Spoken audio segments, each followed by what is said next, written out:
This is reposted. Today, Larry dressed up for the podcast, and I'm very excited about the way he looks. Go over to our YouTube channel. You can check it out. We are looking at a quote today from Austin Kleon. He's a New York Times bestselling author. This is from his book, Steal Like an Artist, 10 Things Nobody Told You About Being Creative. He says, you have to dress for the job you want, not the job you have. And you have to start doing the work you want to be doing. I was thinking about this morning. I heard dress for the job you want early on in my career, and I think I subscribed to it. I think it's a little bit antiquated now with people being a lot more casual during work. But the second part of this quote really speaks to me is start doing the work that you want to be doing, whether it's your career or anything you want to do in life. I think you have to start doing something before someone starts paying you to do it. Like if you want to do a job, be willing to do it for free first, because 99% of the time you're not going to get paid to start working before you're good at it. I love that you brought this guy into my world. I had no idea who he was. Austin Kleon. He's super cool, and it's really simple to read, and it's an easy book. I immediately saw this job and this quote is focused on the first part of it. Yeah. Because my very first internship out of college, I was a broadcaster, and I went to work for K-Rock in Los Angeles, and I went for this internship, and I wore like nice-ish clothes. Like I wore like a button-up shirt and some nice slacks-ish type things. And that's not how you're supposed to go to K-Rock. You're supposed to go to K-Rock in shorts and a t-shirt. And I kept wearing... You're supposed to gain 80 pounds and wear an oversized hockey jersey. Yeah, and I wasn't getting it that you're just supposed to be more casual in the job. And I connect this to, if I would have gone how I thought a K-Rock worker would have looked like, I would have probably done better there. But I went thinking about some old school idea of how you were supposed to go to work. I know that's because of my first job and all, but I love this quote.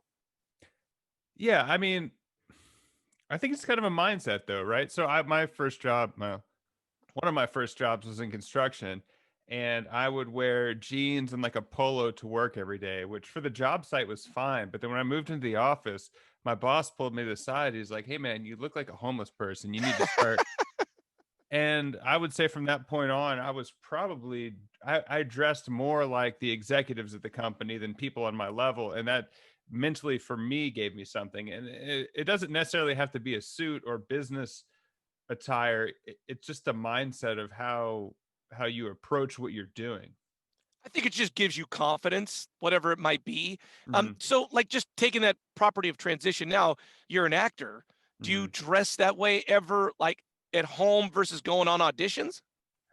Yeah, that's a weird thing because you're supposed to dress. Well, there's different schools of thought. Some people say for an audition, dress that makes you feel like the character. Like if I'm supposed to be a 1950s cop, like I should wear a white pressed shirt. But then I've also heard the mentality that like dress the opposite of what they ask you. So that's kind of a weird thing. But I think being an actor, the second part of this quote applies. You have to start doing the work you want to be doing. Most actors have to work for free for a long time. And I guess shifting from acting to this podcast, I think we both would like to make a full-time living or some version of getting paid to do this, but we're doing it because it's the work we want to be doing, and maybe the money will come. I love Austin Kleon because one of the main things he says is talks a lot about side hustles, but also says have a day job, have a regular job, but save your good stuff for your dream job. Don't use your good stuff at your boring day job. Be boring there, and then use all your good stuff at your side hustle. Yeah, and I mean, yeah, that's a very practical way of looking at it, because you have to, when you have 3 kids and you work 2 jobs at CVS, like you need to be able to be boring at that job, but be able to harness this elsewhere. He's this great quote: risk being boring in the everyday world so that you have the space to be wild and daring in your imagination and your real work. Do you find that you're boring? I don't think I can't. Dude, I like try to imagine your day, and I don't know what's boring about it except for your nap. Dude, totally. I love the idea. I've been in the radio world for a gazillion years. I had to do these trips, and you go to, it's like a press junket where you go and there's 1,000 other people, and someone's giving a speech, and I play it way boring. Like I'm just like boring. Then the red light comes on, and then I'm like, pow! Like I save it for the show. Like I hope sometimes you get that. Like we're kind of screwing around, and then I'm like, man, I want the good stuff to be the recorded stuff. I always try to save the good stuff for when the red light's on. I like that. And I mean, That, what?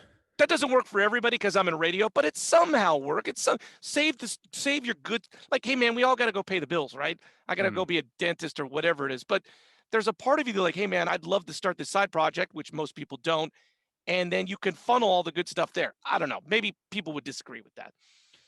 No, I don't think so. I think people I hear more the thing I hear the most is I want to be doing X and I'm applying for jobs or I'm asking people to hire me to do it. And I think that's a disconnect that from my train of thought to what I think people should be doing is don't wait for someone to tell you to do it. Just start doing it. Like, don't wait for someone to hand you a pair of rollerblades. Just start cruising down the street. Hey, man, don't That you was a bring little dig. rollerblades into Don't you bring rollerblades into this? That was a little dig. It was a little dig, but in backing up that, Austin Kleon says you got to just have a willingness to look stupid. Like I love this idea of, hey man, your family, your friends might say like, why are you doing this side project? That's stupid. But you have to have this willingness to sort of satisfy that thing you want to get out of you and just do it anyways. Yeah. I like that willingness to look stupid. He has this TED talk to promote his book, Steal Like an Artist. And he talks about there's no such thing as an original idea. So like whatever you come up with isn't original. So whatever you're doing that's stupid. Someone else has done it before. So you can just be like, hey, somebody else already did this. Wait a minute. Has somebody else already done a podcast? Called Reposted? Wait a minute. I think we're Oh. original. There's really no 6-minute podcast out there. This is the only true 6-minute podcast.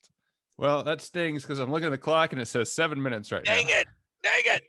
If you want to learn how to read time, please reach out. You can find us at Reposted Podcast on Facebook, Twitter, or Instagram.